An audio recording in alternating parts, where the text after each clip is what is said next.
kwa nini Abraham alipofika Misri alimwambia Sarai kuwa wakiulizwa waseme yeye ni dada yake, yaani kwamba wakiulizwa na Farao waseme yeye ni dada yake? Ni sababu gani iliyopelekea Abraham kumwambia mkewe kitu kama hicho?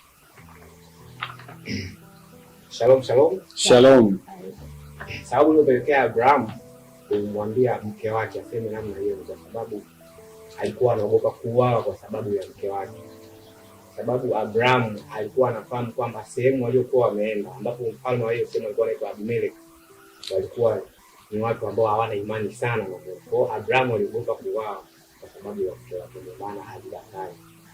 Kwani mke wake alikuwa na shida gani mpaka asikie? Biblia inasema kwamba Sara alikuwa ni nzuri sana.